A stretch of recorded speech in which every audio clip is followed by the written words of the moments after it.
Thank you. Thank you. Oh, do we have the... Thank you so much for having us here. It's been a really amazing day and an honour to be in this session. So we'll get on with it soon. Sorry, we don't have our clicker.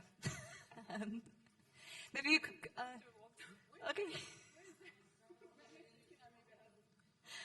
Okay, maybe we can ask when we need to change a slide. No worries. Okay, so this exhibition explores how creative individuals, thank you, communities and organisations are radically transforming how we produce, distribute and experience food. And it poses questions about how the collective choices we make could lead to a more sustainable, fair and delicious food future than the one that's currently on offer. So that's a kind of short description. But you might be asking what that's got to do with the Museum of Art and Design. Well, in the last few years, we've seen a growing number of artists and designers who are being drawn to questions around what kind of food future we want. What could that look like? What could it taste like? And how could we get there? There's a huge amount of critical creative energy focused on food right now, and we wanted to give that a platform. But I think we are also both inspired by the idea that museums are civic spaces where we should be fostering debate and conversation about the major global challenges that we face, including those that are focused on food. So I think we saw an opportunity to stage an exhibition that could get our audiences thinking differently about how they eat and the impacts of that by harnessing the ability of artists and designers to ask difficult questions, to push our imaginations, to tell new stories, which is what Levant was talking about this morning, and practically to demonstrate that alternatives are possible. So we wanted to create an experience that was a bit provocative and disturbing, but also positive. We didn't want to kind of paralyze people with the problems, so they just wanted to go home and hide. Nor did we want to say everything's going to be fine because there are these clever people over here who are going to sort it out for you. What we wanted was for visitors to leave feeling energized by the possibilities and feeling that they could have a part in that change. So, as Catherine says, for some people it was a strange idea, the idea of this exhibition about food at the V&A. And I think what the exhibition is has surprised people as well. That idea that actually in a museum like the Victoria and Albert Museum, it should be an exhibition about beautiful William Morris wallpaper and place settings and Victorian tableware.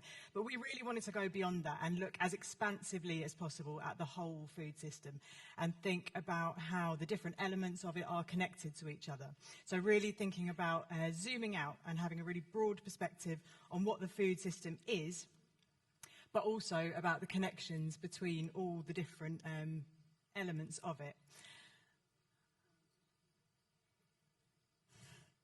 So the way we've structured the exhibition is to take the visitors on a journey through a full food cycle. The idea of going from digesting and composting to farming, to trading and to eating, and at every stage thinking about the different relationships, the different activities and processes in all of them and how they connect to each other. And we were really clear we wanted to start with what some people view as the end of the food cycle, but of course a cycle is continuous.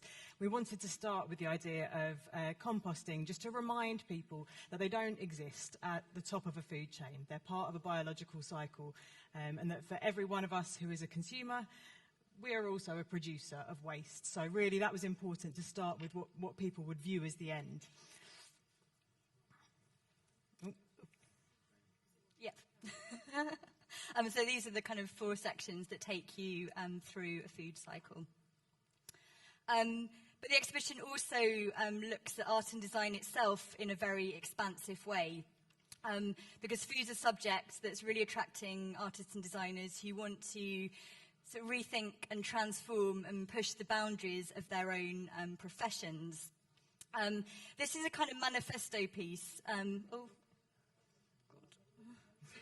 This is a manifesto piece by a young Dutch designer, and it's called Make Food, Not Chairs.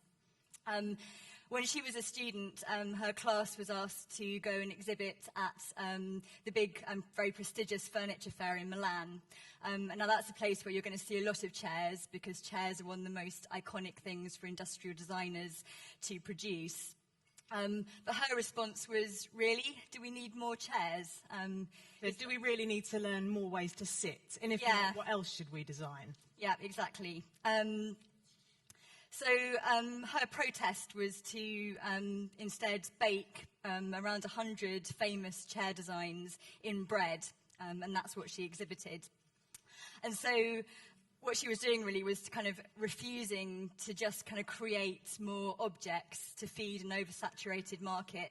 There's just things that are just going to end up in landfill.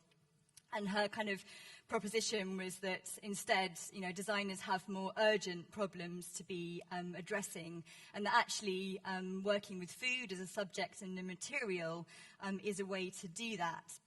I think another thing that's really drawing artists and designers to food is that it's messy. It doesn't stay in neat disciplines.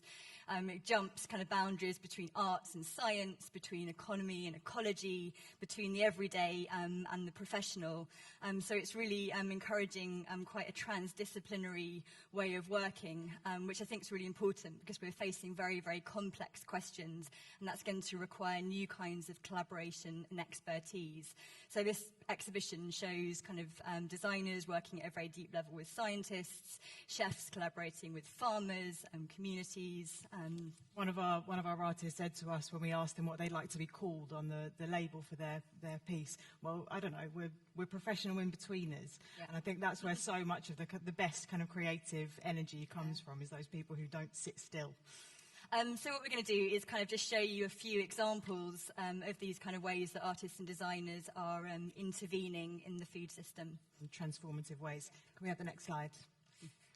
So, like Mathilde Nacken in her slightly angry manner was talking about, that idea of new forms of design, new ways of engaging with objects and with processes has been really important.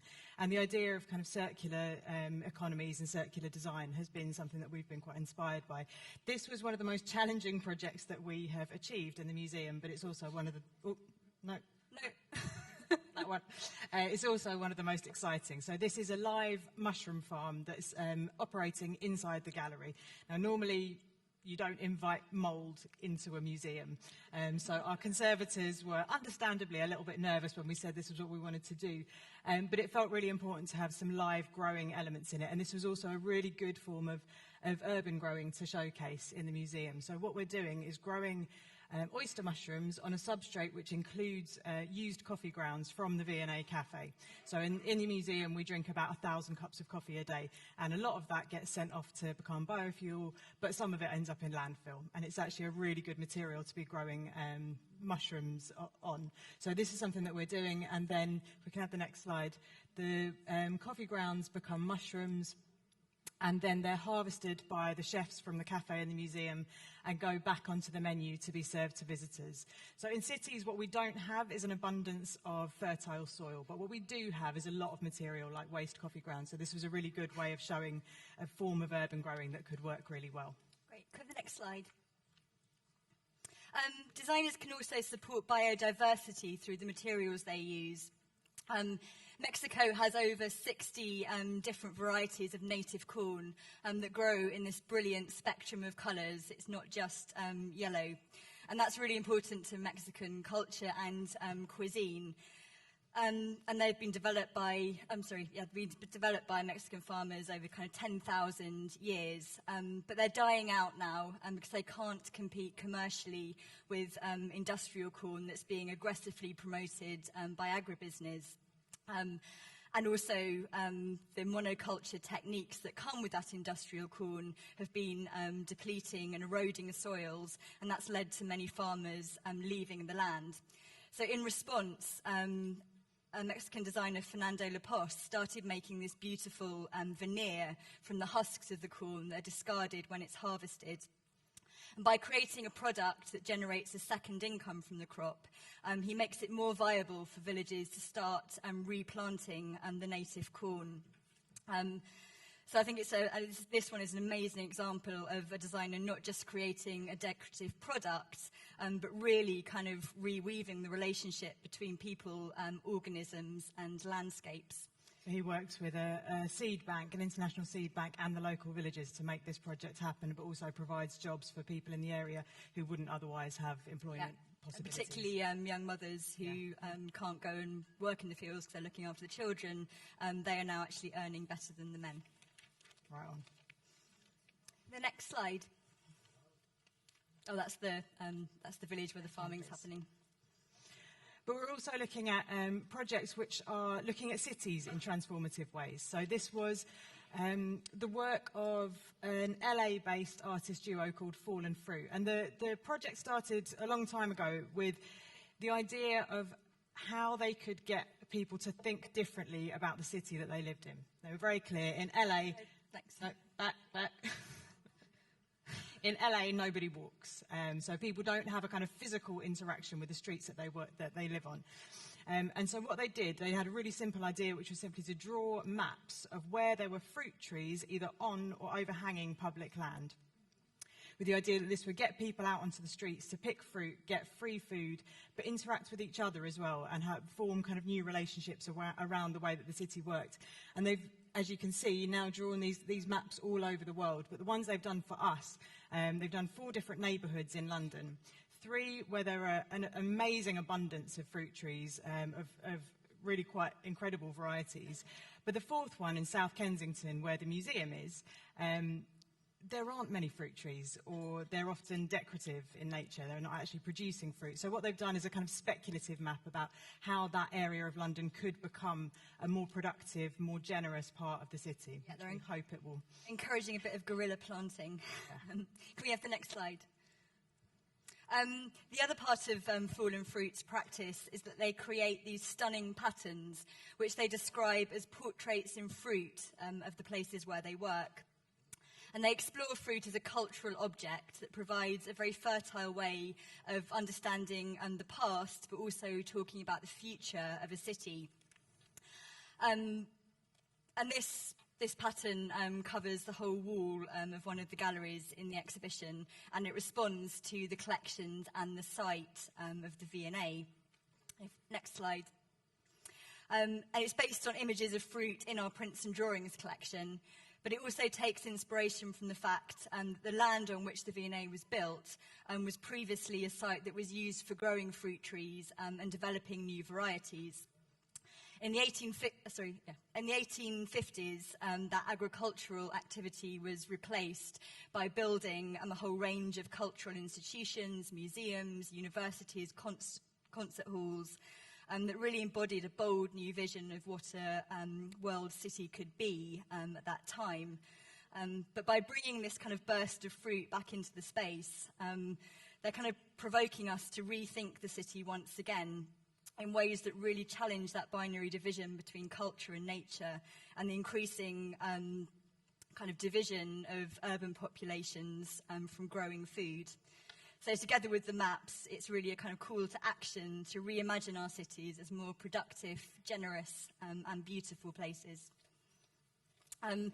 In the farming section, we also look at our relationship with the animals and the organisms that we eat, and a lot of artists and designers who are becoming interested in interspecies relationships. And actually, we started thinking about sort of farm animals as designed objects. You know, humans have altered the animals that we use over thousands of years through domestication, through selective breeding, now through genetic engineering. So we don't normally think about animals in a museum of art and design, but sort of perhaps we should. We should, and in a way they don't have a kind of natural place to sit, because, you know, an animal like a chicken, which is the domestic farm animal we have altered the most throughout history, doesn't really have a place in a natural history museum. It's not about wild nature, it's also not spectacular enough.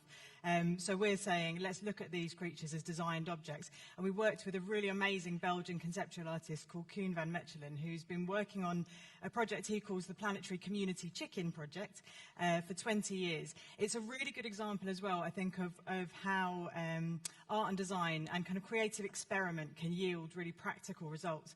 So Koen, in his initial kind of act, which was very very poetic one, decided to comment on biodiversity and cultural diversity, or lack thereof, by breeding a French chicken and a Belgian chicken on the border of the two countries. And this was a kind of poetic moment.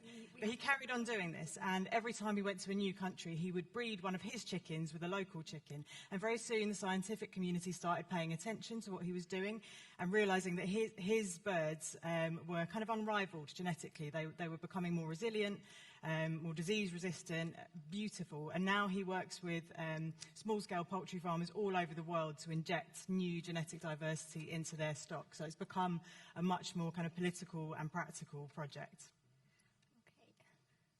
Okay. Oh, yeah. So we often have very little idea. Is that working? No. I don't know if we can get that video to play. We often have very little idea of how the food we eat reaches our plate. Two designers followed a banana from a tree in Ecuador to a supermarket in Iceland. And over 14 days, they discovered it travelled nearly 9,000 kilometres. It crossed the border of multiple countries and passed through 33 pairs of hands. But when you buy the banana, the only information that you get at the point of sale is a sticker that tells you the country of origin. So they created a passport for the banana as a playful way to tell the full story and to call out the lack of transparency in our global supply chains. Design is very often complicit in creating marketing myths that screen us from the true environmental and human costs of how our food is produced. If instead it helped us to see those realities, we might start treating food as not such a throwaway commodity. It would empower our choices as a consumer and our ability to hold governments and corporations to account.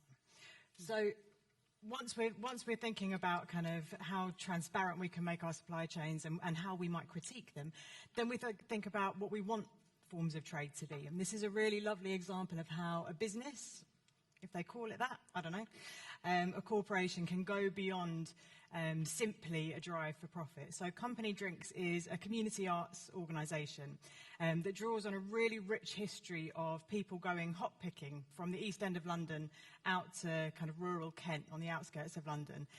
So this is a long history that has a very kind of rich cultural significance in that area.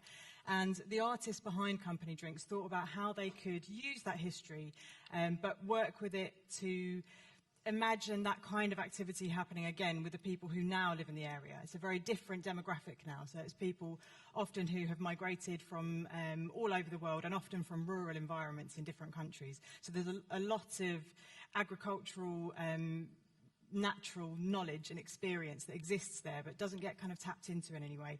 So they have set up this full cycle drinks production company where they do everything from growing, picking, foraging, and they take people from the local community out to go and pick the stuff that they use to make their drinks. They make these beautiful collections of drinks, and they do everything from the bottling, the designing, the distribution, and when they're sold, a large proportion of the drinks sold have to be sold in the local area where you can get them for £1. But you take them over to West London and suddenly they're £3. So it's a kind of a nice way of interacting between different parts of the city, but really thinking about what production and trade could be. Okay, this one is a little bit strange. It's a cheese that's cultured using bacteria that's been swabbed from human skin. It sounds disgusting, but stay with me, there's a reason for doing this. The project was started by a microbiologist and an artist who works with smell, and they wanted to investigate the fact that the bacteria that's used to make skin is extremely similar to that which we find on our skin. Used to make food. Used to make food, it's very similar to this, you get what I'm saying. And what they wanted to do really was to challenge our squeamishness about the microbial world. People kind of generally think of bacteria as causing disease and embarrassing body odours, but as Mehmet was just talking about, that's only a small part of the story. For a start, we use microbes to create some of our tastiest food, cheese, chocolate, pickles, But scientists are discovering more and more about the kind of vital role that microbes in our guts and on our skin play in the healthy functioning of our bodies.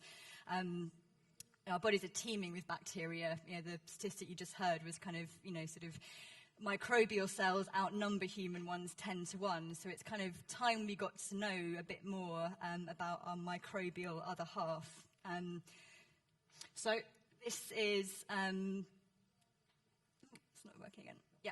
This is Ruby Tando, who's a British chef and food writer, who was one of 5 brave celebrities who donated their bacteria to the project. You can't actually eat her cheese in the exhibition, which you may be pleased to know. But as an object in the gallery, it really makes tangible that kind of dynamic traffic of microbes between our environment, our food, and our bodies. And I think perhaps most importantly, it's a reminder that humans don't exist in glorious isolation, and we're dependent on other organisms and species to work and survive. So food can allow us a different perspective on and access to our own bodies, but it can also be transformative in the wider world, thinking kind of socially, emotionally, politically. It has enormous implications, as we heard through what Joanna was saying, and also from the amazing women at Hub. This is a project that is really special to me. It's one of my favourites, and it's by the Iraqi Jewish artist Michael Rakowitz. Oh, no, back please. And Michael often uses food in his practice as a way of connecting people and getting them to think about how they exist in the world and have often difficult conversations. And this practice goes back to when he was a child, growing up in the US.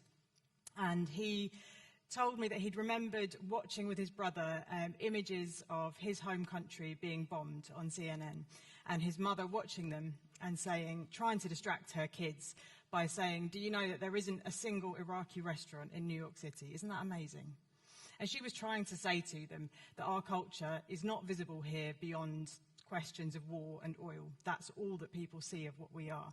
And he said that at that moment he realised that he was going to spend all of his career trying to tell his mother's and grandmother's stories. So this is just one of the projects that he's done around food. And it started off really as a set of cooking workshops, him and his mother cooking Iraqi food with kids and having difficult conversations about the relationship between the US and Iraq, and using food as a way of distracting hands and eyes and allowing people to be half distracted enough to have conversations. But eventually it evolved into this converted ice cream truck, which he's called Enemy Kitchen. And it serves Iraqi food to the American public. But the chefs are Iraqi refugees, whilst the sous chefs and the servers are American veterans of the Iraq War. So it's kind of subverting that hierarchy for once the Iraqis are bossing the Americans around. But it's also putting people into contact who maybe wouldn't normally have contact with each other. Most Americans haven't met an Iraqi. Most Americans don't know a veteran. So it's really getting people together in this quite beautiful way to foster empathy, understanding, and conversations. So Michael Rakowitz is an example of an individual artist who works actively with food to kind of work with and intervene in social and political situations. But here in Istanbul, during the Gezi protests in 2013, food was used as a creative tool in spontaneous mass movement. So the Yeryüzü Sofrası, the earth table, and I apologise for the pronunciation, in particular saw people from different religious, social and ethnic backgrounds coming out on the street, sitting down together to break their Ramadan fast in a show of solidarity. I don't need to tell you about this, but we commissioned a short film to show to people in London because we felt this was such a powerful example of communal eating being used as a form of resistance. And if the political culture is normalising violence and cruelty and individualism, the sort of simply exercising generosity and care for each other through sharing food can become a revolutionary act. So I wanted to show you a short clip from the film that we showed in the exhibition.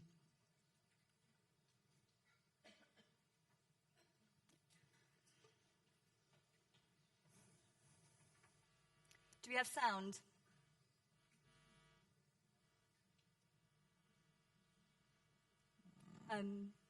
Okay, sorry, this should have sound.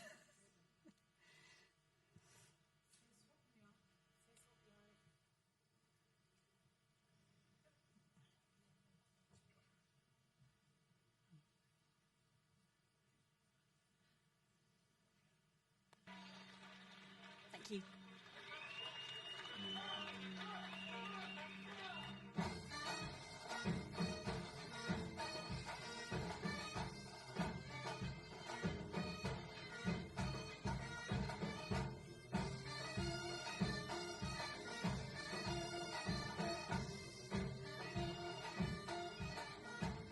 In the face of violence, the protesters respond with creativity, humour and unity. Makeshift communal kitchens spring up. People from all over the country send food to Gezi Park. It becomes a symbol of support and care for one another.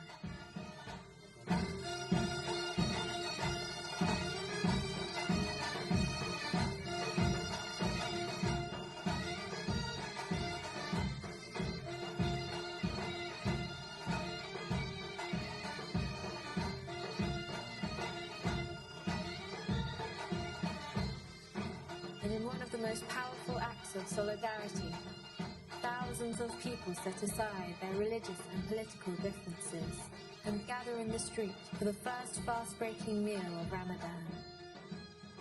They call it Earth's Table.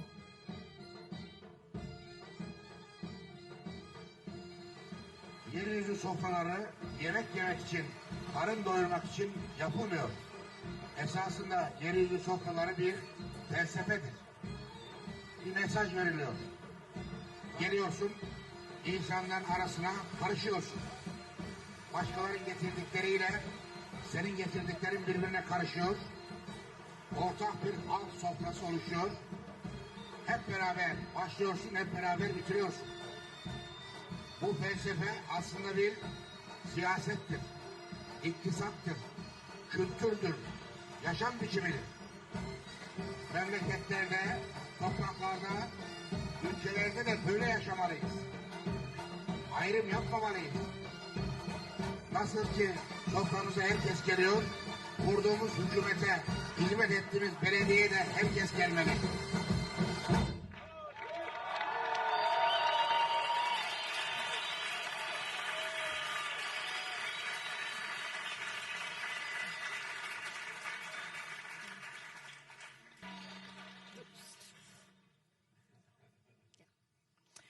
So food can have transformative impacts, but we need to think very carefully about how we want to engage with the system that produces it and by which we experience it. And we really wanted visitors, as Catherine says, to leave our exhibition feeling engaged, feeling inspired about the possibilities and feeling active in the way that they wanted to engage with the food system. So the final installation that we have is a project by an artist group called the Centre for Genomic Astronomy. And this was a way of getting our visitors to really use their brains and leave their ideas about what they want for a food future. Yeah, so it's basically visitors get asked to pick from 15 statements about what could make a great food system.